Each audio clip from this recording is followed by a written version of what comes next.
नमस्कार। उनकी कलम मेरी आवाज़ में आप सभी का स्वागत है।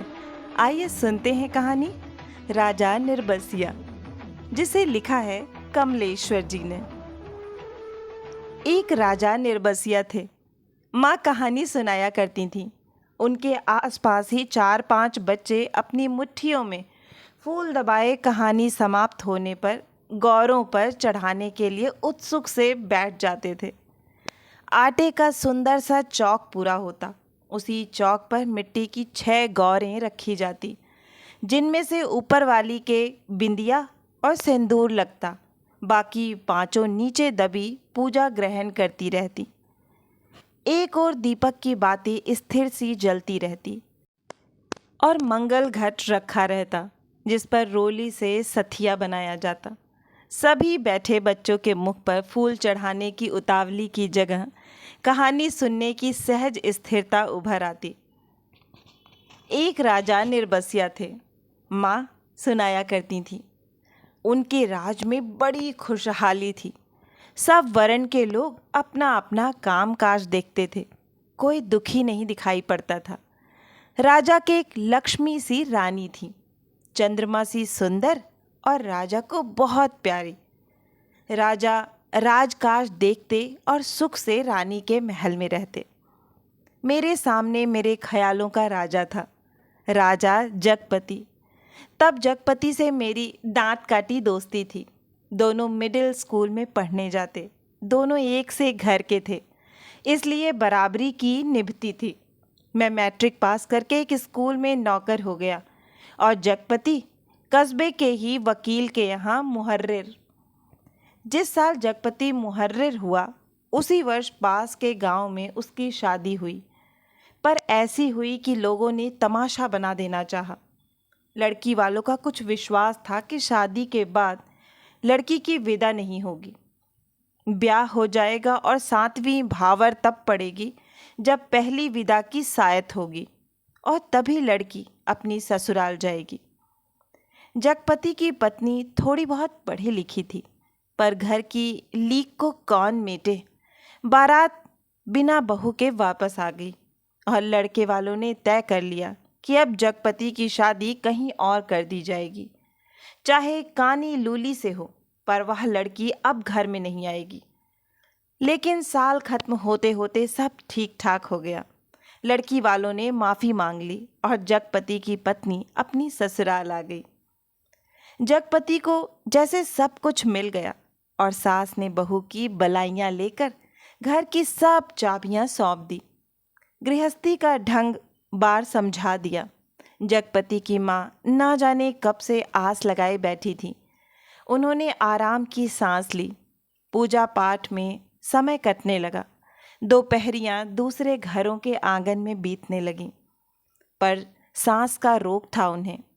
सो एक दिन उन्होंने अपनी अंतिम घड़ियां गिनते हुए चंदा को पास बुलाकर समझाया था।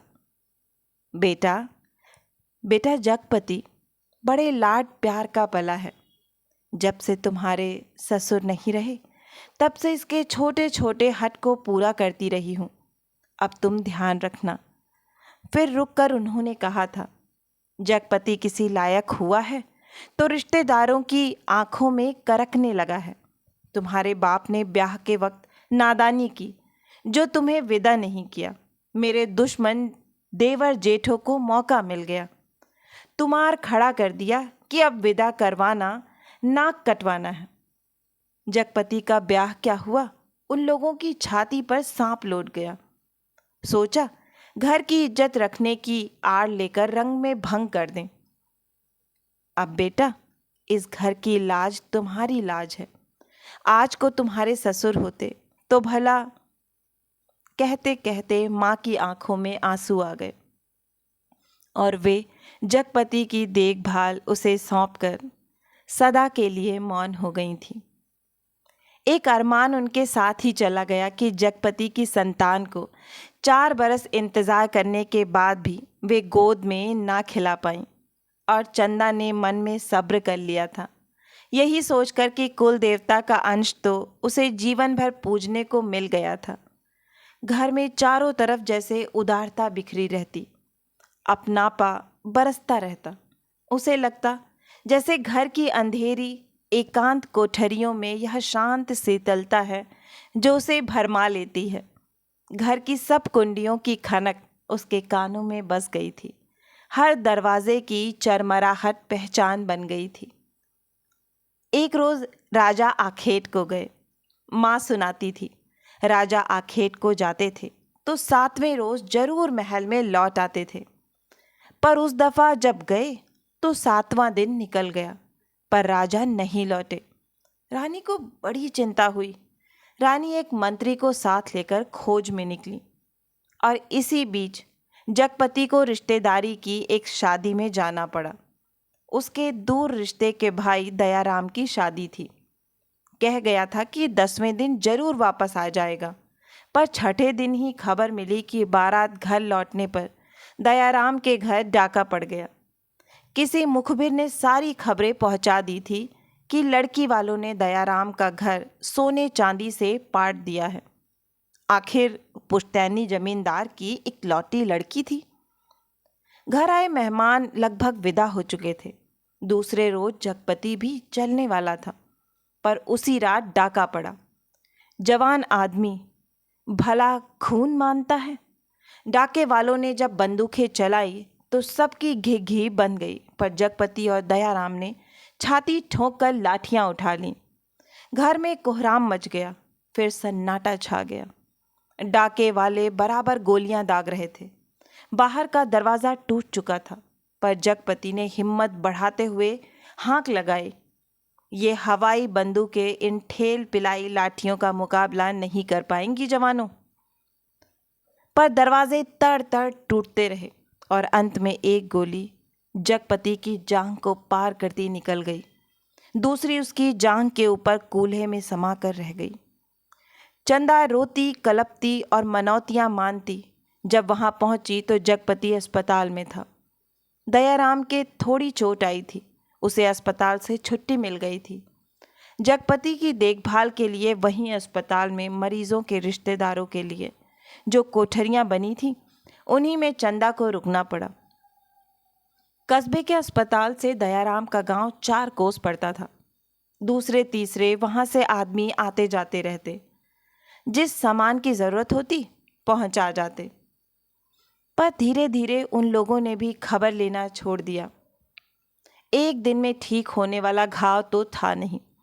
जांघ की हड्डी चटक गई थी और कूल्हे में ऑपरेशन से 6 इंच गहरा घाव था। कस्बे का अस्पताल था। कंपाउंडर ही मरीजों की देखभाल रखते। बड़ा डॉक्टर तो नाम के लिए था या कस्बे के बड़े आदमियों के लिए। छोटे लोगों के लिए तो कंपाउंडर साहब ही ईश्वर के अवतार थे। मरीजों की देखभाल करने वाले रिश्तेदारों की खाने पीने की मुश्किलों से लेकर मरीज की नब्ज तक संभालते थे। छोटी सी इमारत में अस्पताल आबाद था। रोगियों को सिर्फ 6-7 खाटें थीं। मरीजों के कमरे से लगा दवा बनाने का कमरा था। उसी में एक और एक आराम कुर्सी थी और एक नीची सी मेज। उसी कुर्सी पर बड़ा डॉक्टर आकर कभी कभार बैठता था, नहीं तो बचन सिंह कंपाउंडर ही जमे रहते। अस्पताल में या तो फौजदारी के शहीद आते या गिर गिरा के हाथ पैर तोड़ लेने वाले एक आध लोग। छठे छमा से कोई औरत दिख गई तो दिख गई, जैसे उन्हें कभी रोग घेरता ही नहीं था। कभी कोई बीमारी पड़ती तो घर वाले हाल बता के 8-10 रोज की दवा एक साथ ले जाते और फिर उसके जीने मरने की खबर तक ना मिलती। उस दिन बच्चन सिंह जगपति के घाव की पट्टी बदलने आया। उसके आने में और पट्टी खोलने में कुछ ऐसी लापरवाही थी जैसे गलत बंधी पगड़ी को ठीक से बांधने के लिए खोल रहा हो। चंदा उसकी कुर्सी के पास ही सांस रोके खड़ी थी। वह और रोगियों से बात करता जा रहा था। इधर मिनट भर को देखता, फिर जैसे अभ्यस्त से उसके हाथ अपना काम करने लगते। पट्टी एक जगह खून से चिपक गई थी। जगपति बुरी तरह कराह उठा। चंदा के मुंह से चीख निकल गई। बचन सिंह ने सतर्क होकर देखा तो चंदा मुख में धोती का पल्ला खोसे अपनी भयातुर आवाज दबाने की चेष्टा कर रही थी। जगपति एक बारगी मछली सा तड़प कर रह गया। बच्चन सिंह की उंगलियां थोड़ी सी थरथराईं कि उसकी बाह पर टप से चंदा का आंसू चू पड़ा। बच्चन सिंह सिहर सा गया और उसके हाथों की अभ्यस्त निठुराई को जैसे किसी मानवीय कोमलता ने धीरे से छू दिया। आहूं, कराहूं, दर्द भरी चीखों और चटकते शरीर के जिस वातावरण में रहते हुए भी वह बिल्कुल अलग रहता था। फोड़ों को पके आम सा दबा देता था, खाल को आलू सा छील देता था। उसके मन से जिस दर्द का एहसास उठ गया था वह उसे आज फिर हुआ और वह बच्चे की तरह फूंक फूंक कर पट्टी को नम करके खोलने लगा। चंदा की ओर धीरे से निगाह उठाकर देखते हुए फुसफुसाया, रोगी की हिम्मत टूट जाती है ऐसे। पर जैसे यह कहते कहते उसका मन खुद अपनी बात से उचट गया। यह बेपरवाही तो चीख और कराहों की एक रास्ता से उसे मिली थी, रोगी की हिम्मत बढ़ाने की कर्तव्य निष्ठा से नहीं। जब तक वह घाव की मरहम पट्टी करता रहा तब तक किन्हीं दो आंखों की करुणा उसे घेरे रही और हाथ धोते समय वह चंदा की उन चूड़ियों से भरी कलाइयों को बेझिझक देखता रहा जो अपनी खुशी उससे मांग रही थी। चंदा पानी डालती जा रही थी और बच्चन सिंह हाथ धोते धोते उसकी कलाइयों, हथेलियों और पैरों को देखता जा रहा था। दवा खाने की ओर जाते हुए उसने चंदा को हाथ के इशारे से बुलाकर कहा, दिल छोटा मत करना, जांग का घाव तो 10 रोज में भर जाएगा। कूल्हे का घाव कुछ दिन जरूर लेगा। अच्छी से अच्छी दवाई दूंगा। दवाइयाँ तो ऐसी हैं कि मुर्दे को चंगा कर दें, पर हमारे अस्पताल में नहीं आती। फिर भी तो किसी दूसरे अस्पताल से नहीं आ सकती वो दवाइयाँ? चंदा ने पूछा। आ तो सकती हैं, पर मरीज को अपना पैसा खर्चना पड़ता है उनमें, बच्चन सिंह ने कहा। चंदा चुप रह गई तो बच्चन सिंह के मुंह से अनायास ही निकल पड़ा, किसी चीज़ की ज़रूरत हो तो मुझे बताना। रही दवाइयाँ सो कहीं ना कहीं से इंतज़ाम करके ला दूंगा। महकमे से मंगाएंगे तो आते आवाते महीनों लग जाएंगे। शहर के डॉक्टर से मंगवा दूंगा। ताकत की दवाइयों की बड़ी ज़रूरत है उन्हें। अच्छा, देखा जाएगा, कहते कहते वह रुक गया। चंदा ने कृतज्ञता भरी नज़रों से उसे देखा और उसे लगा जैसे आंधी में उड़ते पत्ते को कोई अटकाव मिल गया हो। आकर वह जगपति की खाट से लगकर बैठ गई। उसकी हथेली लेकर वह सहलाती रही, नाखूनों को अपने पोरों से दबाती रही। धीरे धीरे बाहर अंधेरा बढ़ चला। बच्चन सिंह तेल की एक लालटेन लाकर मरीजों के कमरे के एक कोने में रख गया। चंदा ने जगपति की कलाई दबाते दबाते धीरे से कहा, कंपाउंडर साहब कह रहे थे, और इतना कहकर वह जगपति का ध्यान आकृष्ट करने के लिए चुप हो गई। क्या कह रहे थे? जगपति ने अनमने स्वर में बोला, कुछ ताकत की दवाइयाँ तुम्हारे लिए ज़रूरी हैं, मैं जानता हूँ, पर देखो चंदा, चादर के बराबर ही पैर फैलाए जा सकते हैं। हमारी औकात इन दवाइयों की नहीं है। औकात आदमी की देखी जाती है कि पैसे की। तुम तो देखा जाएगा, कंपाउंडर साहब इंतज़ाम कर देंगे, उनसे कहूँगी मैं। नहीं चंदा, उधार खाते से मेरा इलाज नहीं होगा, चाहे 1 के 4 दिन लग जाएं। इसमें तो तुम नहीं जानती, कर्ज कोढ़ का रोग होता है। एक बार लगने से तन तो गलता ही है, मन भी रोगी हो जाता है। लेकिन कहते कहते वह रुक गई। जगपति अपनी बात की टेक रखने के लिए दूसरी ओर मुंह घुमाकर लेट गया। और तीसरे रोज जगपति के सिराह ने कई ताकत की दवाइयाँ रखी थीं और चंदा की ठहरने वाली कोठरी में उसके लेटने के लिए खाट भी पहुंच गई थी। चंदा जब आई तो जगपति के चेहरे पर मानसिक पीड़ा की असंख्य रेखाएं उभरी थीं, जैसे वह अपनी बीमारी से लड़ने के अलावा स्वयं अपनी आत्मा से भी लड़ रहा हो, चंदा की नादानी और स्नेह से भी उलझ रहा हो और सबसे ऊपर सहायता करने वाले की दया से जूझ रहा हो। चंदा ने देखा तो यह सब सह न पाई। उसके जी में आया कि कह दे, क्या आज तक तुमने कभी किसी से उधार पैसे नहीं लिए? पर वह तो खुद तुमने लिए थे और तुम्हें मेरे सामने स्वीकार नहीं करना पड़ा था, इसीलिए लेते झिझक नहीं लगी। पर आज मेरे सामने उसे स्वीकार करते तुम्हारा झूठ पौरुष तिलमिलाकर जग पड़ा है।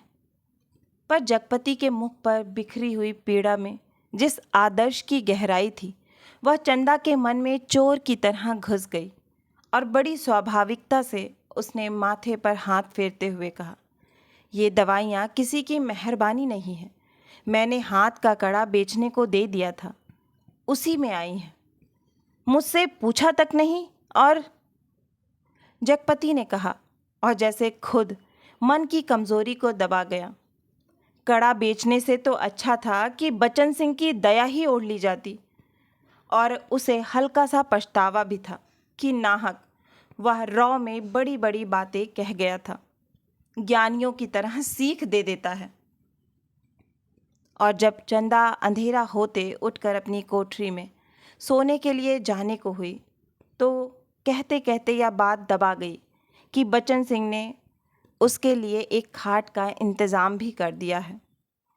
कमरे से निकली तो सीधी कोठरी में गई और हाथ का कड़ा लेकर सीधे दवा खाने की ओर चली गई, जहां बच्चन सिंह अकेला डॉक्टर की कुर्सी पर आराम से टांगे फैलाए लैम्प की पीली रोशनी में लेटा था।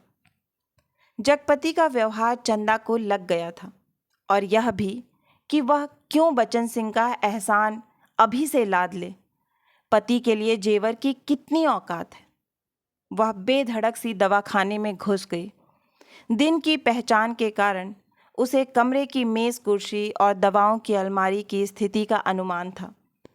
वैसे कमरा अंधेरा ही पड़ा था, क्योंकि लैंप की रोशनी केवल अपने वृत्त में अधिक प्रकाशवान होकर कोनों के अंधेरे को और भी घनीभूत कर रही थी। बच्चन सिंह ने चंदा को घुसते ही पहचान लिया। वह उठकर खड़ा हो गया। चंदा ने भीतर कदम तो रख दिया, पर सहसा सहम गई, जैसे वह किसी अंधेरे कुएं में अपने आप कूद पड़ी हो। ऐसा कुआं जो निरंतर पतला होता गया है और जिसमें पानी की गहराई पाताल की परतों तक चली गई हो, जिसमें पड़कर वह नीचे धंसती चली जा रही हो। नीचे अंधेरा, एकांत, घुटन, पाप। बच्चन सिंह अवाक ताकता रह गया और चंदा ऐसे वापस लौट पड़ी जैसे किसी काले पिशाच के पंजों से मुक्ति मिली हो। बच्चन सिंह के सामने क्षण भर में सारी परिस्थिति कौन गई और उसने वहीं से बहुत संयत आवाज़ में जबान को दबाते हुए जैसे वायु में स्पष्ट ध्वनित कर दिया, चंदा। वह आवाज़ इतनी बेआवाज़ थी और निरर्थक होते हुए भी इतनी सार्थक थी कि उस खामोशी में अर्थ भर गया। चंदा रुक गई। बच्चन सिंह उसके पास जाकर रुक गया। सामने का घना पेड़ स्तब्ध खड़ा था। उसकी काली परछाई की परिधि जैसे एक बार फैलकर उन्हें अपने वृत्त में समेट लेती और दूसरे ही क्षण मुक्त कर देती। दवाखाने का लैंप सहसा भर भरा कर रुक गया और मरीजों के कमरे से एक कराह की आवाज़ दूर मैदान के छो तक जाकर डूब गई।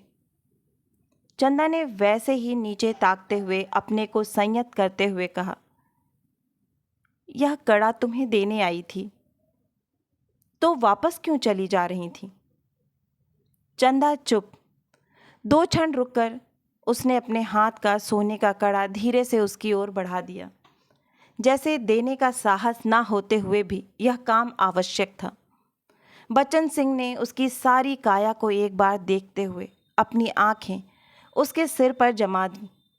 उसके ऊपर पड़े कपड़े के पार नरम चिकनाई से भरे लंबे लंबे बाल थे, जिनकी भाप सी महक फैलती जा रही थी। वह धीरे से बोला, लाओ। चंदा ने कड़ा उसकी ओर बढ़ा दिया। कड़ा हाथ में लेकर वह बोला, सुनो। चंदा ने प्रश्न भरी नजरें उसकी ओर उठा दी। उनमें झांकते हुए अपने हाथ से उसकी कलाई पकड़ते हुए उसने वह कड़ा उसकी कलाई में पहना दिया। चंदा चुपचाप कोठरी की ओर चल दी और बच्चन सिंह दवा खाने की ओर। कालिख बुरी तरह बढ़ गई थी और सामने खड़े पेड़ की काली परछाई गहरी पड़ गई थी। दोनों लौट गए थे, पर जैसे उस कालिख में कुछ रह गया था, छूट गया था। दवा खाने का लैंप जो जलते जलते एक बार भपका था, उसमें तेल न रह जाने के कारण बत्ती की लौ बीच से फट गई थी। उसके ऊपर धुएं की लकीरें बल खाती, सांप की तरह अंधेरे में विलीन हो जाती थीं। सुबह जब चंदा जगपति के पास पहुंची और बिस्तर ठीक करने लगी, तो जगपति को लगा कि चंदा बहुत उदास थी। क्षण क्षण में चंदा के मुख पर अनगिनत भाव आ जा रहे थे, जिनमें असमंजस था, पीड़ा थी और निरीहता थी। कोई अदृश्य पाप कर चुकने के बाद हृदय की गहराई से किए गए पश्चाताप जैसी धूमिल चमक। रानी मंत्री के साथ जब निराश होकर लौटी तो देखा राजा महल में उपस्थित थे। उनकी खुशी का ठिकाना ना रहा। माँ सुनाया करती थीं, पर राजा को रानी का इस तरह मंत्री के साथ जाना अच्छा नहीं लगा। रानी ने राजा को समझाया कि वह तो केवल राजा के प्रति अटूट प्रेम के कारण अपने को रोक न सकी। राजा रानी एक दूसरे को बहुत चाहते थे। दोनों के दिलों में एक बात सूल सी गड़ती रहती कि उनके कोई संतान न थी। राजवंश का दीपक बुझने जा रहा था। संतान के अभाव में उनका लोक परलोक बिगड़ा जा रहा था और कुल की मर्यादा नष्ट होने की शंका बढ़ती जा रही थी। दूसरे दिन बच्चन सिंह ने मरीजों की मरहम पट्टी करते वक्त बताया था कि उसका तबादला मैनपुरी के सदर अस्पताल में हो गया है और वह परसों यहाँ से चला जाएगा। जगपति ने सुना तो उसे भला ही लगा। आए दिन रोग घेरे रहते हैं। बच्चन सिंह उसके शहर के अस्पताल में पहुंचा जा रहा है तो कुछ मदद मिलती ही रहेगी। आखिर वह ठीक तो होगा ही, और फिर मैनपुरी के सिवा कहाँ जाएगा। पर दूसरे ही क्षण उसका दिल अकथ भारीपन से भर गया। पता नहीं क्यों चंदा के अस्तित्व का ध्यान आते ही उसे इस सूचना में कुछ ऐसे नुकीले कांटे दिखाई देने लगे जो उसके शरीर में किसी भी समय चुभ सकते थे, जरा सा बेखबर होने पर बीन सकते थे। और तब उसके सामने आदमी के अधिकार की लक्ष्मण रेखाएं धुएं की लकीर की तरह कांपकर मिटने लगीं और मन में छुपे संदेह के राक्षस बाना बदल योगी के रूप में घूमने लगे। और 15-20 रोज बाद जब जगपति की हालत सुधर गई तो चंदा उसे लेकर घर लौट आई। जगपति चलने फिरने लायक हो गया था। घर का ताला जब खोला तब रात झुक आई थी और फिर उनकी गली में तो शाम से ही अंधेरा झरना शुरू हो जाता था। पर गली में आते ही उन्हें लगा जैसे कि वनवास काट कर राजधानी लौटे हों। नुक्कड़ पर ही जमुना सुनार की कोठी में सुरही फिक रही थी, जिसके दराजदार दरवाज़ों से लालटेन की रोशनी की लकीर झांक रही थी और कच्ची तंबाकू का धुआं रुंधी गली के मुहाने पर बुरी तरह भर गया था। सामने ही मुंशी जी अपनी जिंगला खटिया के गड्ढे में कुप्पी के मध्यम प्रकाश में खसरा खतौनी बिछाए मिजान लगाने में मशगूल थे।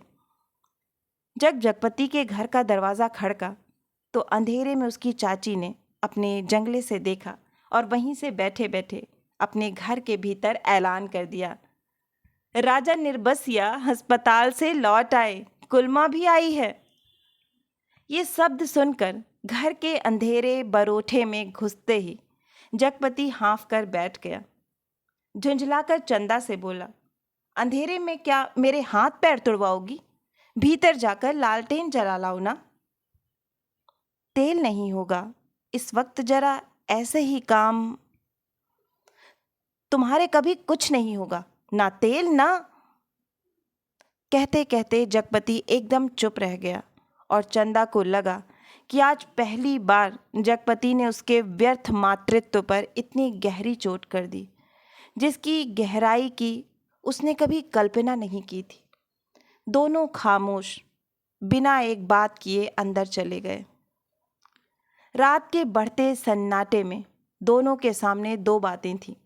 जगपति के कानों में जैसे कोई व्यंग से कह रहा था, राजा निर्बसिया अस्पताल से आ गए। और चंदा के दिल में यह बात चुभ रही थी, तुम्हारे कभी कुछ नहीं होगा। और सिसकती सिसकती चंदा ना जाने कब सो गई, पर जगपति की आंखों में नींद ना आई। खाट पर पड़े पड़े उसके चारों ओर एक मोहक भयावना सा जाल फैल गया। लेटे लेटे उसे लगा जैसे उसका स्वयं का आकार बहुत क्षीण होता होता बिंदु सा रह गया। पर बिंदु के हाथ थे, पैर थे और दिल की धड़कन भी। कोठरी का घुटा घुटा सा अंधियारा, मटमैली दीवारें और गहन गुफाओं सी अलमारियां, जिनमें से बार बार झांक कर देखता था और वह सिहर उठता था। फिर जैसे सब कुछ तब्दील हो गया हो। उसे लगा कि उसका आकार बढ़ता जा रहा है, बढ़ता जा रहा है। वह मनुष्य हुआ, लंबा तगड़ा तंदुरुस्त पुरुष हुआ। उसकी शिराओं में कुछ फूट पड़ने के लिए व्याकुलता से खौल उठा। उसके हाथ शरीर के अनुपात से बहुत बड़े, डरावने और भयानक हो गए। उनके लंबे लंबे नाखून निकल आए। वह राक्षस हुआ, दैत्य हुआ, आदिम, बर्बर। और बड़ी तेजी से सारा कमरा एक बारगी चक्कर काट गया।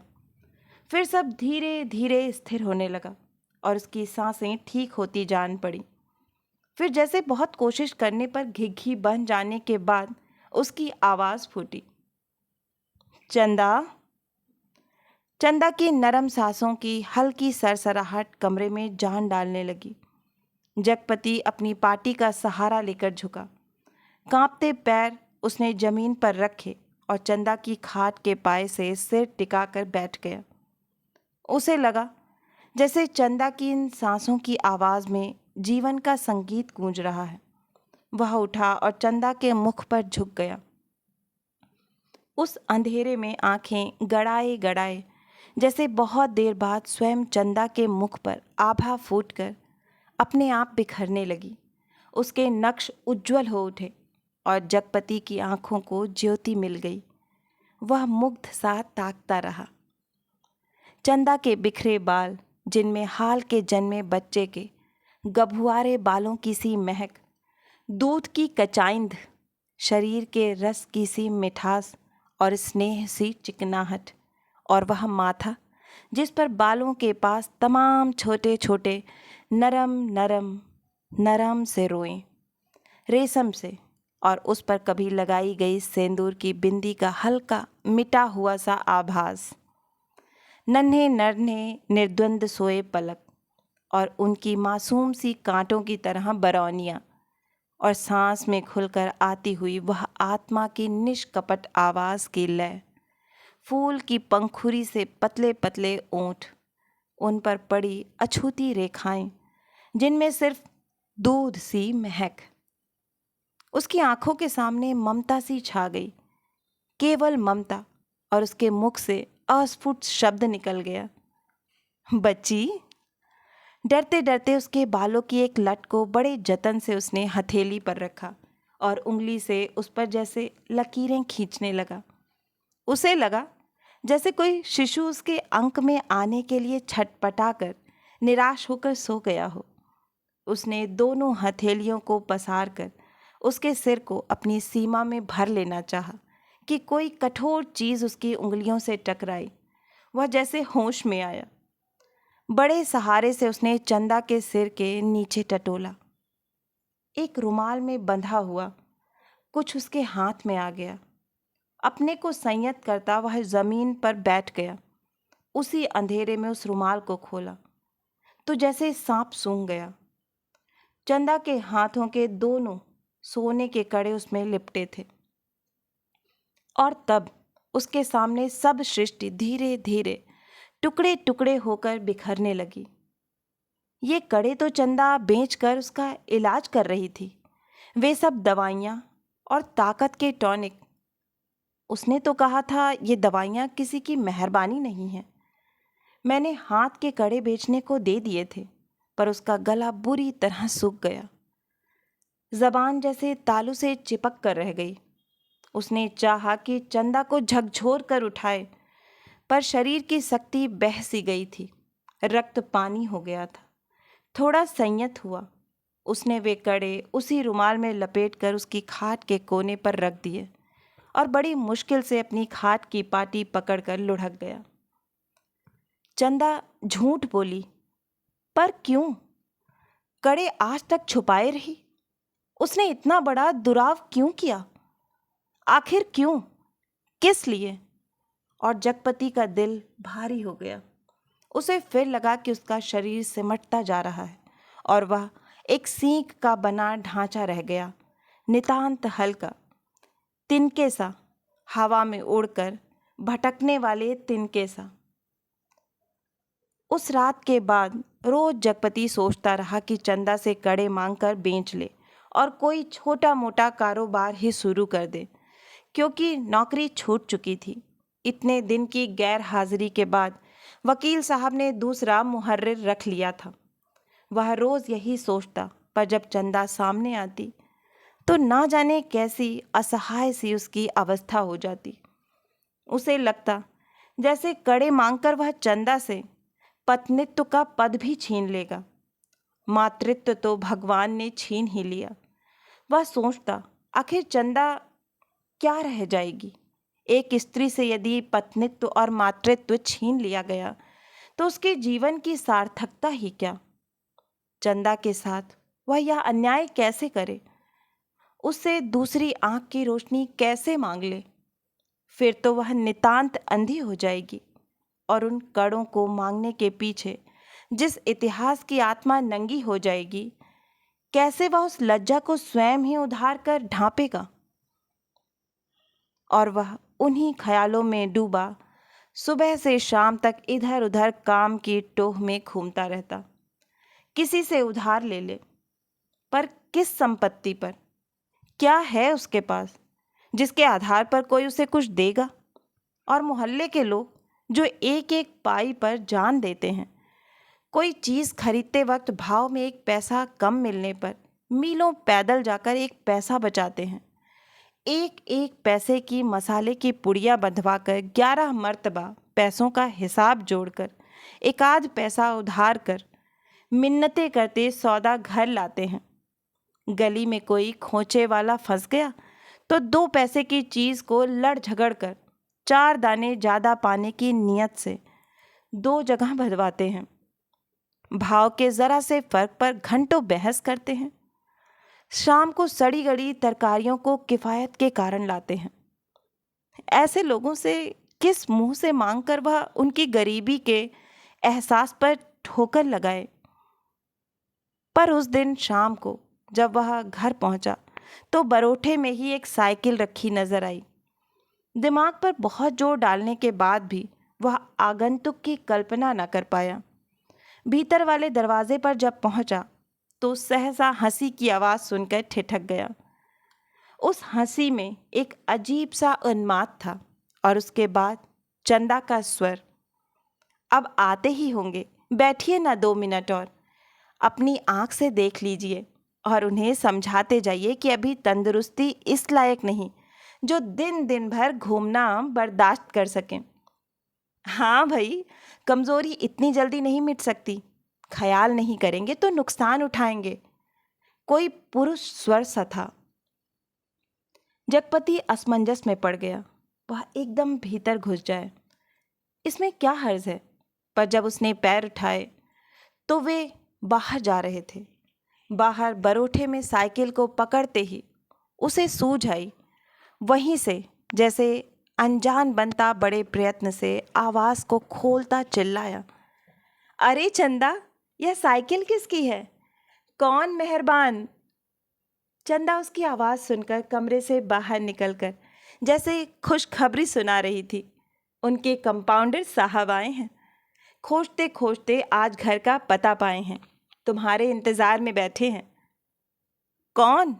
बच्चन सिंह? अच्छा अच्छा, वही तो मैं कहूँ, भला कौन? कहता जगपति पास पहुंचा और बातों में इस तरह उलझ गया जैसे सारी परिस्थिति उसने स्वीकार कर ली हो। बच्चन सिंह जब फिर आने की बात कहकर चला गया तो चंदा ने बहुत अपनेपन से जगपति के सामने बात शुरू की। जाने कैसे कैसे आदमी होते हैं। क्यों, क्या हुआ? कैसे होते हैं आदमी? जगपति ने पूछा। इतनी छोटी जान पहचान में तुम मर्दों के घर में ना रहते घुसकर बैठ सकते हो? तुम तो उल्टे पैरों लौट आओगे। चंदा कहकर जगपति के मुख पर कुछ इच्छित प्रतिक्रिया देख सकने के लिए गहरी निगाहों से ताकने लगी। जगपति ने चंदा की ओर ऐसे देखा जैसे यह बात भी कहने की या पूछने की है।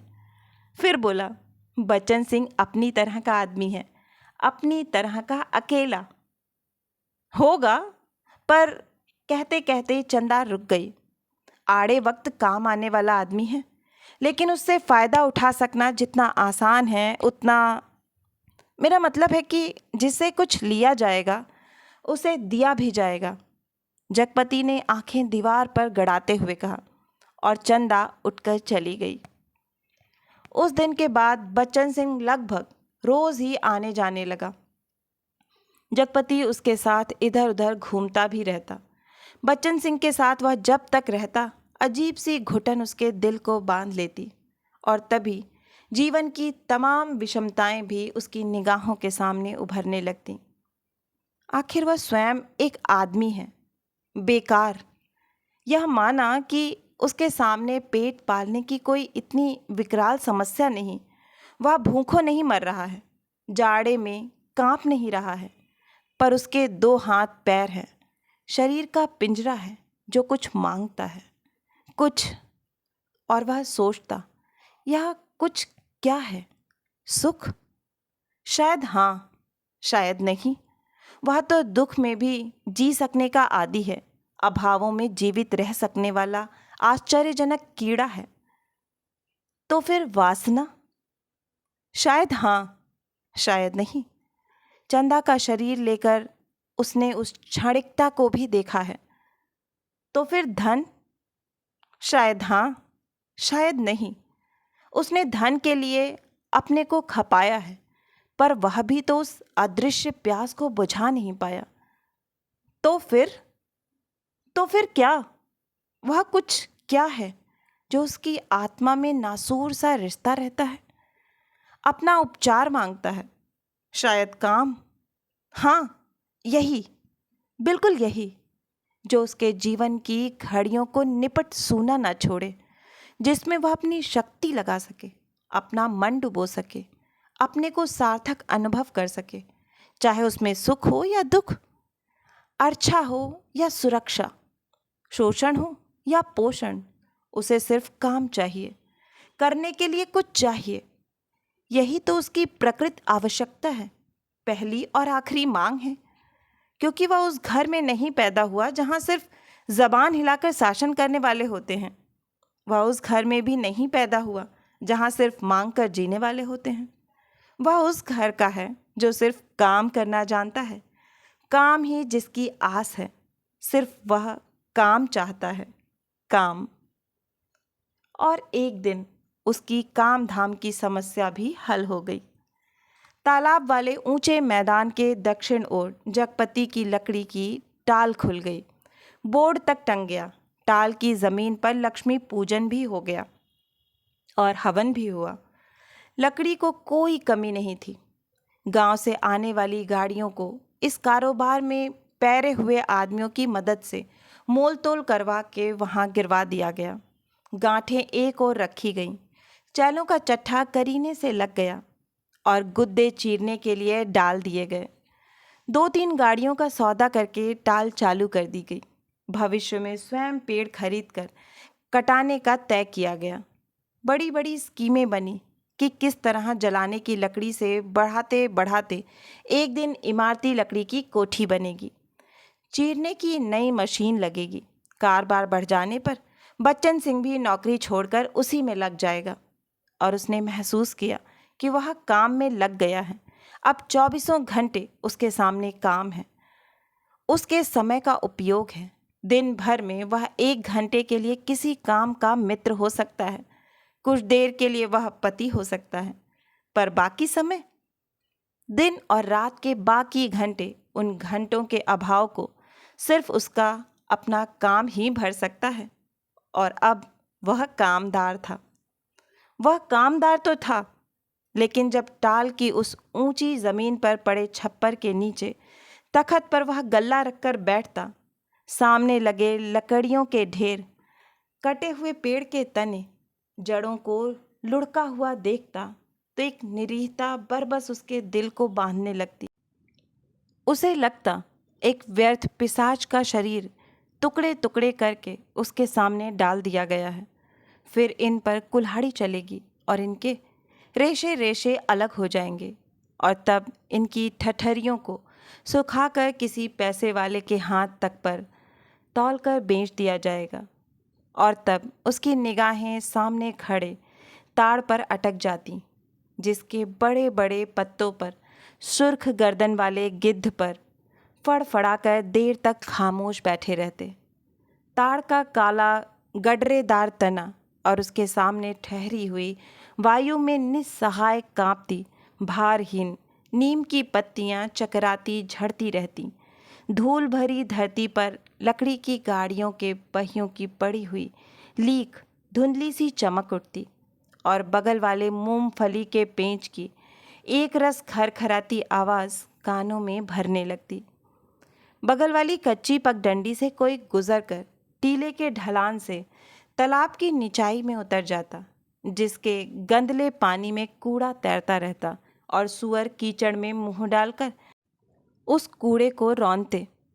दोपहर सिमटती और शाम की धुंध छाने लगती, तो वह लालटेन जलाकर छप्पर के खंभे की कील में टांग देता, और उसके थोड़ी ही देर बाद अस्पताल वाली सड़क से बच्चन सिंह एक काले धब्बे की तरह आता दिखाई पड़ता।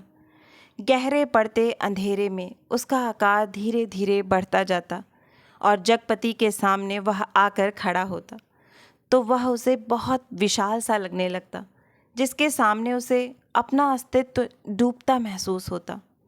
एक आध बिक्री की बातें होती, और तब दोनों घर की ओर चल देते। घर पहुंचकर बच्चन सिंह कुछ देर जरूर रुकता, बैठता, इधर उधर की बातें करता। कभी मौका पड़ जाता तो जगपति और बच्चन सिंह की थाली भी साथ लग जाती। चंदा सामने बैठकर दोनों को खिलाती। बच्चन सिंह बोलता जाता, क्या तरकारी बनी है, मसाला ऐसा पड़ा है कि उसकी भी बहार है, और तरकारी का स्वाद भी ना मरा। होटलों में या तो मसाला ही मसाला रहेगा या सिर्फ तरकारी ही तरकारी। वाह वाह, क्या बात है अंदाज की। और चंदा बीच बीच में टोक कर बोलती जाती, इन्हें तो जब तक दाल में प्याज का भुना घी ना मिले तब तक पेट ही नहीं भरता, या सिरका अगर इन्हें मिल जाए तो समझो सब कुछ मिल गया। पहले मुझे सिरका ना जाने कैसा लगता था, पर अब ऐसा जबान पर चढ़ा है कि या इन्हें कागज सी पतली रोटी पसंद ही नहीं आती। अब मुझसे कोई पतली रोटी बनाने को कहे तो बनती ही नहीं, आदत पड़ गई है, और फिर मन ही नहीं करता। पर चंदा की आंखें बच्चन सिंह की थाली पर ही जमी रहती। रोटी निपटी तो रोटी परोस दी, दाल खत्म नहीं हुई तो भी एक चमचा और परोस दी, और जगपति सिर झुकाए खाता रहता। सिर्फ एक गिलास पानी मांगता, और चंदा चौंक कर पानी देने से पहले कहती, अरे तुमने तो कुछ लिया भी नहीं। कहते कहते वह पानी दे देती, और तब उसके दिल पर गहरी सी चोट लगती। ना जाने क्यों वह खामोशी की चोट उसे बड़ी पीड़ा दे जाती, पर वह अपने को समझा लेती, कोई मेहमान तो नहीं है, मांग सकते थे, भूख नहीं होगी। जगपति खाना खाकर टाल पर लेटने चला जाता, क्योंकि अभी तक कोई चौकीदार नहीं मिला था। छप्पर के नीचे तख्त पर जब वह लेटता तो अनायास ही उसका दिल भर भर आता। पता नहीं कौन कौन से दर्द एक दूसरे से मिलकर तरह तरह की टीस, चटक और ऐठन पैदा करने लगते। कोई एक रग दुखती तो वह सहलाता भी। जब सभी नसें चटकती हों तो कहाँ कहाँ राहत का अकेला हाथ सहलाए। लेटे लेटे उसकी निगाह ताड़ के उस ओर बनी पुख्ता कब्र पर जम जाती, जिसके सिरहाने कंटीला बबूल का एकाकी पेड़ सुन्न सा खड़ा रहता, जिस कब्र पर एक पर्दानशीन औरत बड़े लिहाज से आकर सवेरे सवेरे बेला और चमेली के फूल चढ़ा जाती, घूम घूम कर उसके फेरे लेती और माथा टेक कर कुछ कदम उदास उदास सी चलकर एकदम तेजी से मुड़कर बिसातियों के मोहल्ले में खो जाती। शाम होते फिर आती, एक दिया बारती और अगर की बत्तियां जलाती, फिर मुड़ते हुए ओढ़नी का पल्ला कंधों पर डालती तो दिए की लौ कांपती, कभी कांप कर बुझ जाती, पर उसके कदम बढ़ चुके होते, पहले धीमे, थके, उदास से और फिर तेज सधे सामान्य से, और वह फिर उसी मोहल्ले में खो जाती। और तब रात की तन्हाइयों में बबूल के कांटों के बीच उस साएं साएं करते ऊंचे नीचे मैदान में जैसे उस कब्र से कोई रूह निकलकर निपट अकेली भटकती रहती। तभी ताड़ पर बैठे सुर्ख गर्दन वाले गिद्ध मनहूस सी आवाज में किलबिला उठते और ताड़ के पत्ते भयानकता से खड़बड़ा उठते। जगपति का बदन कांप जाता और वह भटकती रूह जिंदा रह सकने के लिए जैसे कब्र की ईंटों में बबूल के साया तले दुबक जाती। जगपति अपनी टांगों को पेट से भींचकर कंबल से मुंह छिपा औंधा लेट जाता। तड़के ही ठेके पर लगे लकड़हारे लकड़ी चीरने आ जाते। तब जगपति कंबल लपेटे घर की ओर चला जाता। राजा रोज सवेरे टहलने जाते थे, माँ सुनाया करती थी। एक दिन जैसे ही महल के बाहर निकल कर आए कि सड़क पर झाड़ू लगाने वाली मेहतरानी उन्हें देखते ही अपना झाड़ू पंजा पटक कर माथा पीटने लगी और कहने लगी, हाय राम, आज राजा निर्बसिया का मुंह देखा है, ना जाने रोटी भी नसीब होगी कि नहीं, ना जाने कौन सी विपत टूट पड़े। राजा को इतना दुख हुआ कि उल्टे पैरों महल को लौट गए। मंत्री को हुक्म दिया कि उस मेहतरानी का घर नाश से भर दें और सब राजसी वस्त्र उतार राजा उसी क्षण जंगल की ओर चले गए। उसी रात रानी को सपना हुआ कि कल की रात तेरी मनोकामना पूरी करने वाली है।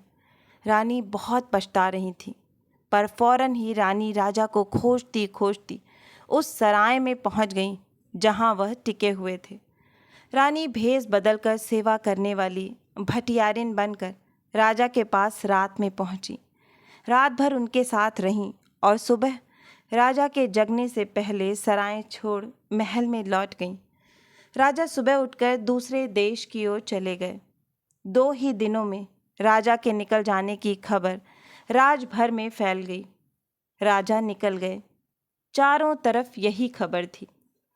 और उस दिन टोले मोहल्ले के हर आंगन में बरसात के मेह की तरह यह खबर बस कर फैल गई कि चंदा के बाल बच्चा होने वाला है। नुक्कड़ पर जमुना सुनार की कोठरी में फिकती सुरही रुक गई। मुंशी जी ने अपना मिजान लगाना छोड़ विस्फारित नेत्रों से ताक कर खबर सुनी। बंसी किराने वाले ने कुएं में से आधी गई रस्सी खींच डोल मन पर पटक कर सुना। सुदर्शन दर्जी ने मशीन के पहिए को हथेली से रगड़कर रोक कर सुना। हंसराज पंजाबी ने अपनी नील लगी मलगुजी कमीज की आस्तीनें चढ़ाते हुए सुना।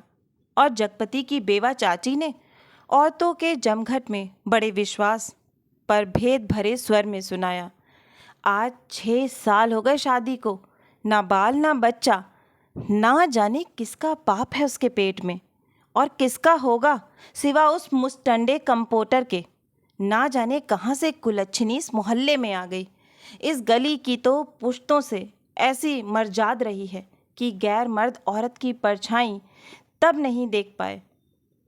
यहाँ के मर्द तो बस अपने घर की औरतों को जानते हैं, उन्हें तो पड़ोसी के घर की जनानियों की गिनती तक नहीं मालूम। यह कहते कहते उनका चेहरा तमतमा आया और सब औरतें देवलोक की देवियों की तरह गंभीर बनी। अपनी पवित्रता की महानता के बोझ से दबी धीरे धीरे खिसक गईं। सुबह यह खबर फैलने से पहले जगपति टाल पर चला गया था, पर सुनी उसने भी आज ही थी। दिन भर वह तख्त पर कोने की ओर मुंह किए पड़ा रहा। न ठेके की लकड़ियां चिराई, न बिक्री की ओर ध्यान दिया, न दोपहर का खाना खाने ही घर गया।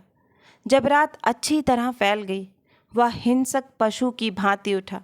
उसने अपनी उंगलियां चटकाईं, मुट्ठी बांधकर बाँह का जोर देखा तो नसें तनी और बाँह में कठोर कंपन सा हुआ। उसने 3-4 पूरी सांसें खींची और मजबूत कदमों से घर की ओर चल पड़ा। मैदान खत्म हुआ, कंकड़ की सड़क आई, सड़क खत्म हुई, गली आई, पर गली के अंधेरे में घुसते वह सहम गया, जैसे किसी ने अदृश्य हाथों से उसे पकड़कर सारा रक्त निचोड़ लिया। उसकी फटी हुई शक्ति की नस पर हिम शीतल होंठ रखकर सारा रस चूस लिया और गली के अंधेरे की हिकारत भरी कालिख और भी भारी हो गई, जिसमें घुसने से उसकी सांस रुक जाएगी, घुट जाएगी। वह पीछे मुड़ा पर रुक गया। फिर कुछ संयत होकर वह चोरों की तरह निशब्द कदमों से किसी तरह घर की भीतरी देहरी तक पहुंच गया। दाईं ओर की रसोई वाली दहलीज में कुप्पी टिमटिमा रही थी और चंदा अस्त व्यस्त सी दीवार से सिर टेके शायद आसमान निहारते निहारते सो गई थी। कुप्पी का प्रकाश उसके आधे चेहरे को उजागर किए था और आधा चेहरा गहन कालिमा में डूबा अदृश्य था। वह खामोशी से खड़ा ताकता रहा। चंदा के चेहरे पर नारित्व की प्रौढ़ता आज उसे दिखाई दी। चेहरे की सारी कमनीयता ना जाने कहाँ खो गई थी। उसका अछूतापन ना जाने कहाँ लुप्त हो गया था। फूला फूला मुख, जैसे टहनी से तोड़े फूल को पानी में डालकर ताज़ा किया गया हो, जिसकी पंखुड़ियों में टूटन की सुरमई रेखाएं पड़ गई हों, पर भीगने से भारीपन आ गया हो। उसके खुले पैर पर उसकी निगाह पड़ी तो सूजा सा लगा, एड़ियाँ भरी, सूजी सी, और नाखूनों के पास अजब सा सूखापन। जगपति का दिल एक बार मसोस उठा। उसने चाहा कि बढ़कर उसे उठा ले, अपने हाथों से उसका पूरा शरीर छू छू कर सारा कलुष पोंछ दे, उसे अपनी सांसों की अग्नि में तपाकर एक बार फिर पवित्र कर ले और उसकी आँखों की गहराई में झांक कर कहे, देवलोक से किस शापवश निर्वासित हो तुम इधर आ गई चंदा? यह शाप तो अमिट था। तभी चंदा ने हड़बड़ाकर आंखें खोली। जगपति को सामने देख उसे लगा कि वह एकदम नंगी हो गई हो। अतिशय लज्जित हो उसने अपने पैर समेट लिए, घुटनों से धोती नीचे सरकाई और बहुत संयत सी उठकर रसोई के अंधेरे में खो गई। जगपति एकदम हताश हो वहीं कमरे की देहरी पर चौखट से सिर टिका बैठ गया।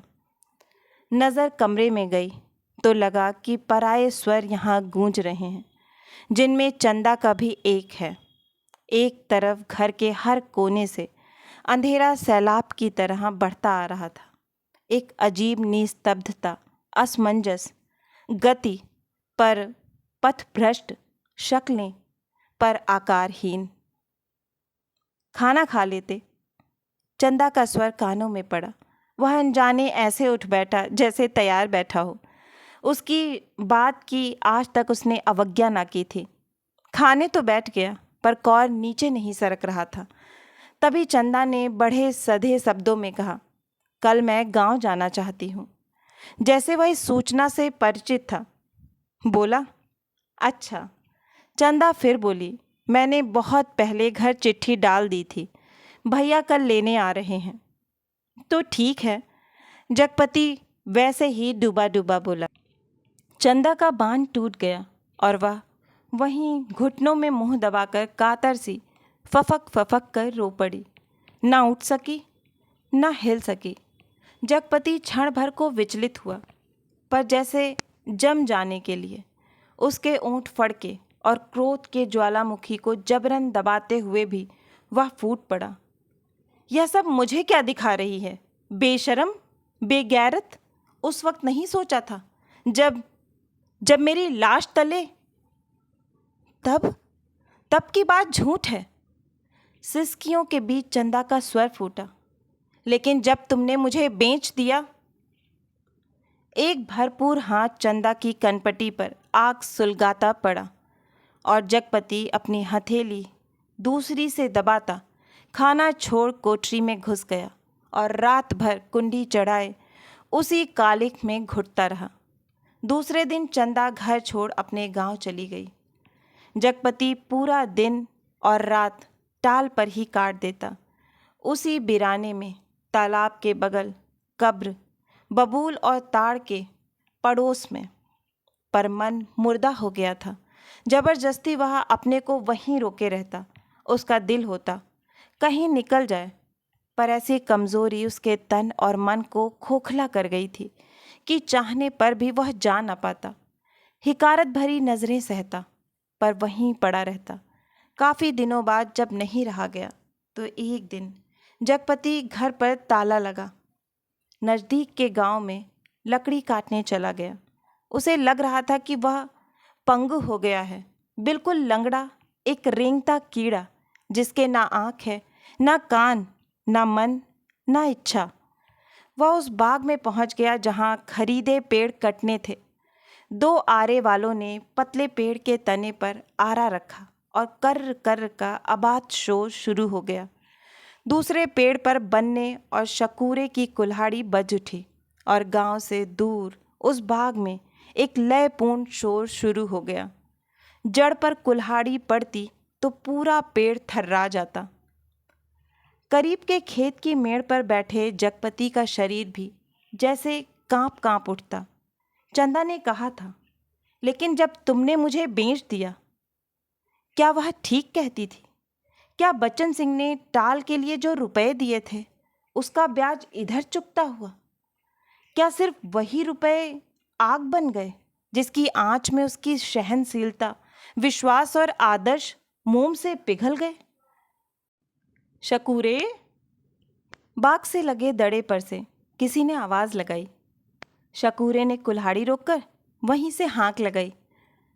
कोने के खेत से लीक बनी है, जरा मेड़ मार कर नंगा गाड़ी। जगपति का ध्यान भंग हुआ। उसने मुड़कर दड़े पर आंखें गड़ाई। दो भैंसा गाड़ियां लकड़ी भरने के लिए आ पहुंची थीं। शकूरे ने जगपति के पास आकर कहा, एक गाड़ी का भूत तो हो गया, बल्कि 1.5 का। अब इस पतरिया पेड़ को न छांट दें। जगपति ने उस पेड़ की ओर देखा जिसे काटने के लिए शकूरे ने इशारा किया था। पेड़ की शाख हरी पत्तियों से भरी थी। वह बोला, अरे यह तो हरा है, अभी इसे छोड़ दो। हरा होने से क्या, उखड़ तो गया है, न फूल का न फल का। अब कौन इसमें फल फूल आएंगे? 4 दिन में पत्ती झुरा जाएंगी। शकूरे ने पेड़ की ओर देखते हुए उस्तादी अंदाज में कहा, जैसा ठीक समझो तुम। जगपति ने कहा और उठकर मेड़ मेड़ पक्के कुएं पर पानी पीने चला गया। दोपहर ढलते गाड़ियां भरकर तैयार हुईं और शहर की ओर रवाना हो गईं। जगपति को उनके साथ आना पड़ा। गाड़ियां लकड़ी से लदी शहर की ओर चली जा रही थीं और जगपति गर्दन झुकाए कच्ची सड़क की धूल में डूबा भारी कदमों से धीरे धीरे उन्हीं की बजती घंटियों के साथ निर्जीव सा बढ़ता जा रहा था। कई बरस बाद राजा परदेश से बहुत सा धन कमाकर गाड़ी में लाद कर अपने देश की ओर लौटे। माँ सुनाया करती थीं, राजा की गाड़ी का पहिया महल से कुछ दूर पतेल की झाड़ी में उलझ गया। हर तरह कोशिश की पर पहिया ना निकला। तब एक पंडित ने बताया कि सकट के दिन का जन्मा बालक अगर अपने घर की सुपारी लाकर इसमें छुआ दे तो पहिया निकल जाएगा। वहीं 2 बालक खेल रहे थे। उन्होंने यह सुना तो कूद कर पहुंचे और कहने लगे कि हमारी पैदाइश सकट की है, पर सुपारी तब लाएंगे जब तुम आधा धन देने का वादा करो। राजा ने बात मान ली। बालक दौड़े दौड़े घर गए, सुपारी लाकर छुआ दी। फिर घर का रास्ता बताते बताते आगे आगे चले। आखिर गाड़ी महल के सामने उन्होंने रोक ली। राजा को बड़ा अचरज हुआ कि हमारे ही महल में ये 2 बालक कहाँ से आ गए। भीतर पहुँचे तो रानी खुशी से बेहाल हो गई। पर राजा ने पहले उन बालकों के बारे में पूछा तो रानी ने कहा कि ये दोनों बालक उन्हीं के राजकुमार हैं। राजा को विश्वास नहीं हुआ। रानी बहुत दुखी हुई। गाड़ियां जब टाल पर आकर लगी और जगपति तखत पर हाथ पैर ढीले करके बैठ गया तो पगडंडी से गुजरते मुंशी जी ने उसके पास आकर बताया, अभी उस दिन वसूली में तुम्हारी ससुराल के नज़दीक एक गांव में जाना हुआ तो पता लगा कि 15-20 दिन हुए चंदा के लड़का हुआ है। और फिर जैसे मोहल्ले में सुनी सुनाई बातों पर पर्दा डालते हुए बोले, भगवान के राज में देर है, अंधेर नहीं, जगपति भैया। जगपति ने सुना तो पहले उसने गहरी नज़रों से मुंशी जी को ताका, पर वह उनके तीर का निशाना ठीक ठीक नहीं खोज पाया। पर सब कुछ सहन करते हुए बोला, देर और अंधेर दोनों हैं। अंधेर तो सरासर है, तिरिया चरित्र है सब, बड़े बड़े हार गए हैं। कहते कहते मुंशी जी रुक गए, पर कुछ इस तरह जैसे कोई बड़ी भेद भरी बात है जिसे उनकी गोल होती हुई आंखें समझा देंगी। जगपति मुंशी जी की तरफ ताकता रह गया। मिनट भर मनहूस सा मौन छाया रहा। उसे तोड़ते हुए मुंशी जी बड़ी दर्द भरी आवाज़ में बोले, सुन तो लिया होगा तुमने। क्या? कहने को जगपति कह गया, पर उसे लगा कि अभी मुंशी जी उस गांव में फैली बातों को ही बड़ी बेदर्दी से कह डालेंगे। उसने नाहक पूछा। तभी मुंशी जी ने उसकी नाक के पास मुंह ले जाते हुए कहा, चंदा दूसरे के घर बैठ रही है, कोई मधुसूदन है वहीं का, पर बच्चा दीवार बन गया है। चाहते तो वो यही है कि मर जाए तो रास्ता खुले, पर राम जी की मर्जी। सुना है बच्चा रहते भी वह चंदा को बैठाने को तैयार है। जगपति की सांस गले में अटक कर रह गई। बस आंखें मुंशी जी के चेहरे पर पथराई सी जड़ी थीं। मुंशी जी बोले, अदालत से बच्चा तुम्हें मिल सकता है, अब काहे का शर्म लिहाज। अपना कहकर किस मुंह से मांगूं बाबा, हर तरफ तो कर्ज से दबा हूँ, तन से, मन से, पैसे से, इज्जत से। किसके बल पर दुनिया संजोने की कोशिश करूं। कहते कहते वह अपने में खो गया। मुंशी जी वहीं बैठ गए। जब रात झुक आई तो जगपति के साथ ही मुंशी जी भी उठे। उसके कंधे पर हाथ रखे वे उसे गली तक लाए। अपनी कोठरी आने पर पीठ सहलाकर उन्होंने उसे छोड़ दिया। वह गर्दन झुकाए गली के अंधेरे में उन्हीं ख्यालों में डूबा ऐसे चलता चला आया जैसे कुछ हुआ ही ना हो। पर कुछ ऐसा बोझ था जो ना सोचने देता था और ना समझने। जब चाची की बैठक के पास से गुजरने लगा तो सहसा उसके कानों में भनक पड़ी, आ गए सत्यानाशी, कुलबोरन। उसने जरा नज़र उठाकर देखा तो गली की चाची भौजाइयाँ बैठक में जमा थीं और चंदा की चर्चा छेड़ी थी। पर वह चुपचाप निकल गया। इतने दिनों बाद ताला खोला और बरोठे के अंधेरे में कुछ सूझ न पड़ा तो एकाएक वह रात उसकी आंखों के सामने घूम गई जब वह अस्पताल से चंदा के साथ लौटा था। बेवा चाची का वह जहर बुझ तीर। आ गए राजा निर्बसिया अस्पताल से, और आज सत्यानाशी, कुलबोरन, और स्वयं उसका वह वाक्य जो चंदा को छेद गया था, तुम्हारे कभी कुछ ना होगा। और उस रात की शिशु चंदा, चंदा का लड़का हुआ है, वह कुछ और जनती, आदमी का बच्चा ना जनती। वह और कुछ भी जनती, कंकड़ पत्थर, वह नारी ना बनती, बच्ची ही बनी रहती। उस रात की शिशु चंदा। पर चंदा यह सब क्या करने जा रही है? उसके जीते जी वह दूसरे के घर बैठने जा रही है। कितने बड़े पाप में धकेल दिया चंदा को। पर उसे भी तो कुछ सोचना चाहिए। आखिर क्या? पर मेरे जीते जी तो यह सब अच्छा नहीं। वह इतनी घृणा बर्दाश्त करके भी जीने को तैयार है, या मुझे जलाने को। वह मुझे नीच समझती है, कायर। नहीं तो एक बार खबर तो लेती। बच्चा हुआ तो पता लगता, पर नहीं। वह उसका कौन है? कोई भी नहीं।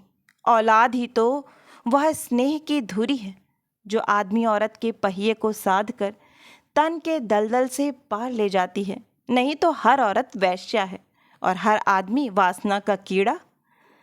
तो क्या चंदा औरत नहीं रही? वह जरूर औरत थी, पर स्वयं मैंने उसे नरक में डाल दिया। वह बच्चा मेरा कोई नहीं, पर चंदा तो मेरी है।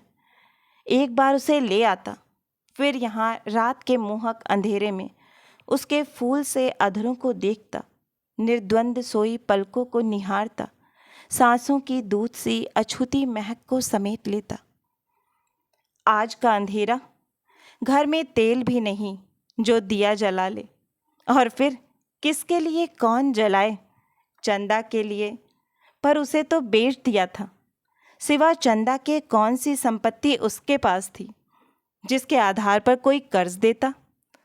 कर्ज ना मिलता तो यह सब कैसे चलता? काम पेड़ कहाँ से कटते? और तब शकूरे के वे शब्द उसके कानों में गूंज गए।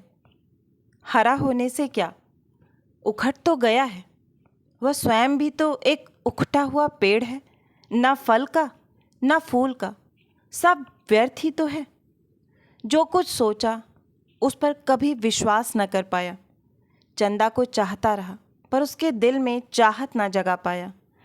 उसे कहीं से एक पैसा मांगने पर डांटता रहा, पर खुद लेता रहा। और आज वह दूसरे के घर बैठ रही है। उसे छोड़कर वह अकेला है।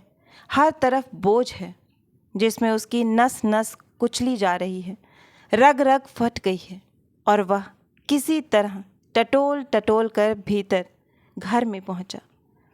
रानी अपने कुल देवता के मंदिर में पहुंची। माँ सुनाया करती थी, अपने सतीत्व को सिद्ध करने के लिए उन्होंने घोर तपस्या की। राजा देखते रहे।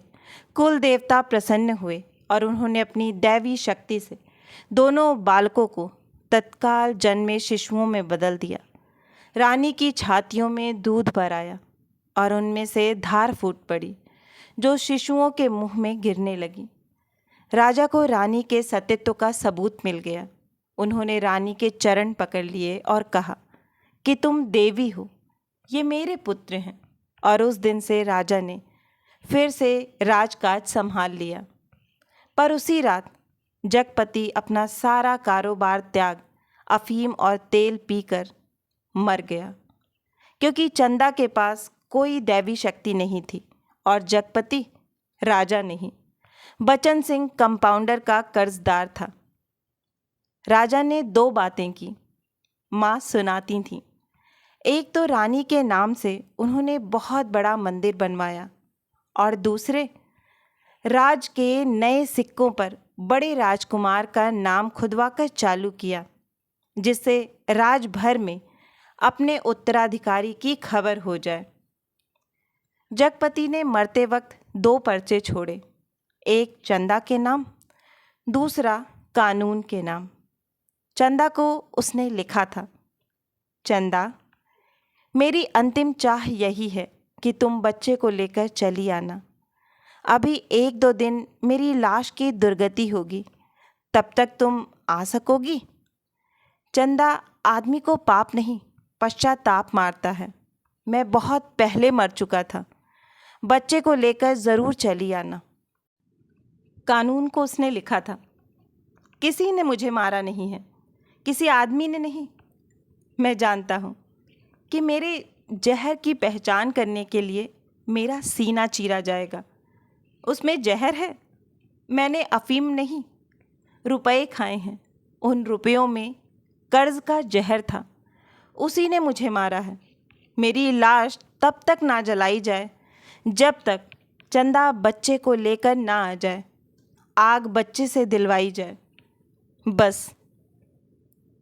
माँ जब कहानी समाप्त करती थी तो आसपास बैठे बच्चे फूल चढ़ाते थे।